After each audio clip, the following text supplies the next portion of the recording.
2025-ci ildə 11-ci sinif 24 nəfər şagirdimdən 7 nəfər 100 bal, yerdə qalanı isə 90-80 ballarını aldı. Sən də onlardan birisi olmaq istəyirsənsə, videonu axıra kimi izlə. Hamının o gözlədiyi həmin o elan gəldi. Buraxılış imtahanına hazırlıq, yay dərslərim haqqında məlumat verəcəm. Tamamilə sıfırdan olan dərslər olacaqdır bunlar. Əgər ki, sən deyirsənsə ki, mənim qavrayışım əladır, amma mənim ingilis dilim zəifdir. Əgər ki, sən 9-cu, 10-cu, 11-ci sinifsənsə, məzunsansa, ümumiyyətlə fərqi yoxdur, sən buraxılış imtahanında iştirak edəcəksənsə və sənin hədəfin yüksəkdirsə, və burada görünən həmin o rəqəm kimi, onu almaq istəyirsənsə, bu 100 bala almaq istəyirsənsə, o zaman mənim dərslərim sırf sənin üçündür.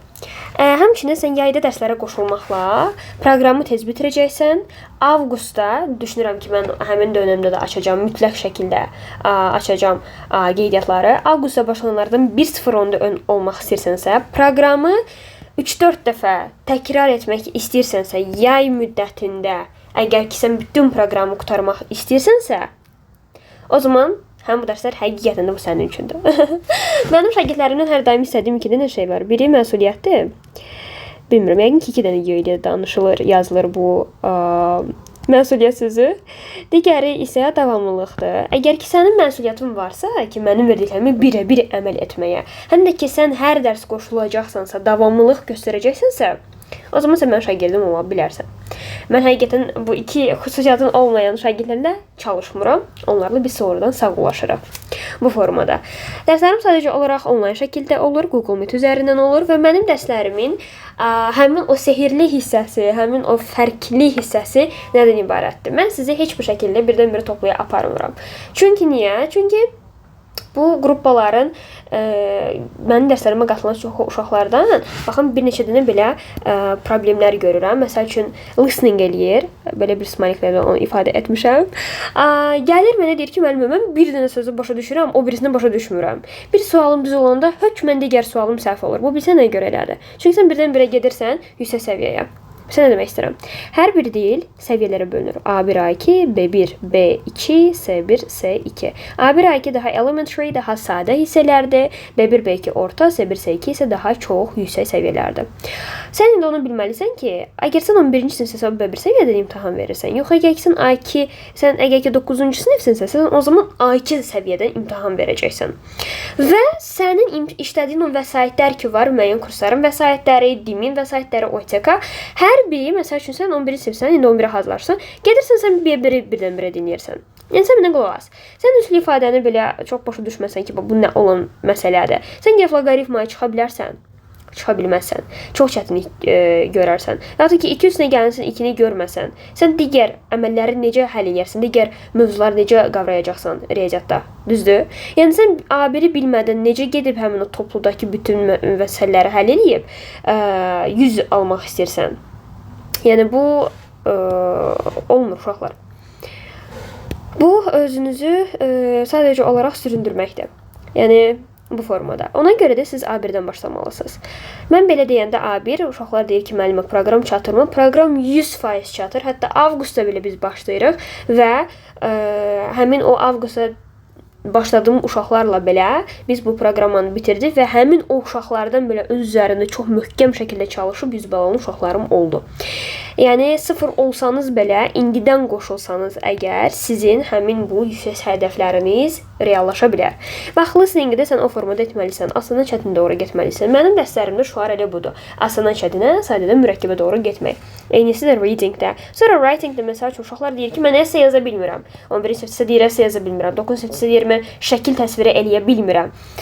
Writing ümumiyyətlə qrammatika və vocabulary-nin cəmidir. Məsələn, uşaq deyir ki, qrammatikanı mən çox yaxşı bilirəm.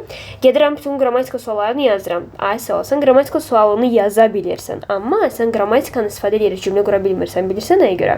Çünki sən qrammatikanı elə öyrənmirsən ki, sən sadəcə olaraq gedəsən variantda tapasan. Amma sən o şəkildə öyrənməmisən, sən praktiki şəkildə öyrənməmisən ki, mən bu qrammatikadan istifadə edərək mən necə cümlə qura bilərəm. Bax, sən lüğətini də düzgün şəkildə öyrənmirsən və yaxud ki, istifadə etmirsən. Deyək ki, sən sözü bilirsən, görəndə başa düşürsən ki, bu söz nə deməkdir? Amma sən yazı yazanda ağlına gəlmir o söz. Bax, bunların sən həllini tapmaq istəyirsənsə, mənim dərslərim sırf sənin üçündür bu formada. Dərslərimdə həm mənim vəsaitlərimi işlədəcəksiniz. Dediyim kimi biz A1 dönəmi də keçirəcəyik. Əlavə olaraq da DİM-in öz strukturunda model suallar olacaqdır. Tamamilə yəni DİM standartlarına uyğun suallar da işləyəcəyik biz. Həmin o sualları belə mənim vəsaitlərimdən çalışacaqsınız. Ondan sonra təbii ki də hökmən toplu və DİM-in 20 sınaq OTK-nın 20 sınaqları da hər biri işlənəcəkdir bu formada. Dərslər həftədə 2 dəfə 2 saat olacaqdır. Həm fərdi şəkildə qoşula bilərsiniz dərslərə. Yəni dərsdə bir nəfər şəxsən özünüz tək iştirak etmək üçün və ya qrup dərslərimə də qatıla bilərsiniz. Gələn o suallardan birisi ondan ibarətdir ki, qrup dərsləri də neçə nəfər olur? Qrup dərslərini mən o şəkildə tənzimləyirəm ki, mənim əvvəlki şagirdlərimdən də görə bilərsiniz. Geri dönüşlə hər birini paylaşıram. Kommentlərə daxil ola bilərsiniz. Orada da şagirdlərim özlərini göstərirlər. Əlavə olaraq burada da mən sizə bildirə bilərəm ki, mənim qrup şagirdlərim o şəkildə tənzimlənir ki, mütləq şəkildə hər biri ilə bir-bir də məşğul ola bilim. Əksərən bu 15 nəfəri keçməyəcəkdir heç bir şəkildə bu formada. Ona görə ki, mən o şəkildə tənzimləyirəm ki, şagirdlərin hər biri ilə bir-bir məşğul ola bilim. Başa düşürsünüz? Bu qruppa dərsi olsa da, məsəl üçün, hər dərs uşaqların yoxlaması olur və hansı şagirdin hansı hissəsində mən boşluq görürəmsə, o zaman mən bunu həmin o şagirdə şəxsidən bildirirəm ki, sənin falan yerdə boşluğun var, bunu etmək lazımdır və yaxud da ki, öz boşluğu varsa o mənə bildirir. Həmin o boşluq olan hissələri bir növ hücum çəkirik ki, hər birini məhv eləyək ki, o boşluqlar olmasın və biz çox uğurlu bir şəkildə bu prosesi başa vura bilək. Yəni, bunun hər birini eləməklə çox böyük bir enerji sərf eləyir. Ona görə də qrup dərslərimizdə də hər şey yaxşı şəkildə tənzim olunur.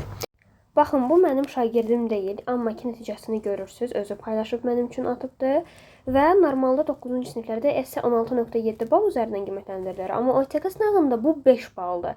Yəni, bu gördüyünüz şagird 5 baldan 1.5 bal alırdı, ancaq mənim videolarım sayəsində 1.5-dən 4.5-ə qaldırıb. Görün, bu cür məsuliyyətli şagirdlər mənimlə birlikdə hazırlaşsalar, görün necə nəticələr ortaya çıxararlar. Yenə də bunlar da davamıdır. Baxın, bu cür məsuliyyət və davamlılıq. Bu formada. Həmin o nəticələr içərisində də gördüyünüz, əvvəlkiləri görə bilərsiniz, hər biri Instagramda və s. paylaşıram. Deməli, həm fərdi dərslərdən də yaxşı nəticələri var, həm qruppa dərslərindən, yəni belə suallar gəlir, ona görə buradan ümumi şəkildə cavablamaq istəyirəm. Bu formada. Əgər ki, siz də mənim bu dərslərimə yararlanmaq istəyirsinizsə, o zaman ekranda gördüyünüz nömrə ilə əlaqə saxlamalısınız. Əlavə olaraq mən sizə onu deyim ki, məsəl üçün, bütün sizin suallarınız hansılar ki olur, hər biri mütləq cavablanır. Dərsin içərisində canlı formatda öyrənirsiniz. Evdə gedib təzədən bir də qrammatika oxumaya ehtiyac qalmır. Sadəcə olaraq nə praktika verirəmsə onları həll edirsiniz, testləri həll edirsiniz və gəlirsiniz. Səhvlərinizin hər birini mənə söyləyirsiniz. Şagirdlərin yaralı yerlərindən birisi də odur ki, məsələn, deyə bilirlər ki, mən müəlliməyə sual verirəm, müəllimə məni tənqid eləyir ki, məsələn, tənqid eləmək yaxşı bir şeydir. Bir növ yəni müəllimə deyir ki, sən bunu niyə bilmədin, ya necə oldu? Bu kimi şeylər, belə bir problemlər olmur. Bütün suallarınız hər biri cavablanır. Yəni, cavablamayan bir sualınız qalmır. Heç bir şəkildə hansı bir şagirdim məndən eşidə bilməz ki, mən bunu sənə izah etmişəm, sən bunu səhv edirsən. İnsan səhv eləyərək öyrənir bu formada. Əgər ki, siz də bu şəkildə belə bir friendly bir, belə isti bir mühitdə dərs çalışmaq istəyirsinizsə, o zaman bu dərs sizin üçün 100% uyğundur. Həm də yay vaxtlarında dərs çalışmağın bir müsbət cəhəti də odur ki, hava çox yaxşıdır. Ondan sonra imtahan stresi yoxdur. Təzyiq altında çalışmırsınız, stres altında çalışmırsınız deyənə, siz çox yaxşı şəkildə fokus ola bilirsiniz dərslərə və dediyim kimi, avqustda başlayanlardan, sentyabrda başlayanlardan 1-0 öndə olmuş olursunuz. Ona görə də hökmən yayda başlamalısınız. Bəs yayda biz bütün aylarımı oxuyacaq? Yox, biz bir ay fasilə verəcəyik və bu formada. Belə, düşünürəm ki, hər bir şeyə toxundum bu videoda və ümid edirəm ki, hər hansı bir sualınız qalmadı. Əgər ki, qaldısa, həm ekranda gördüyünüz nömrəyə, həm də ki, kommentlərdə bölüşə bilərsiniz məndən hər hansı bir sualınız olarsa. Bu cür kimin yüksək hədəfi var? Yüksək hədəflərin ünvanı alçalışdır. Buyurun, gəlin. Sağ olun, özünüzə yaxşı baxın.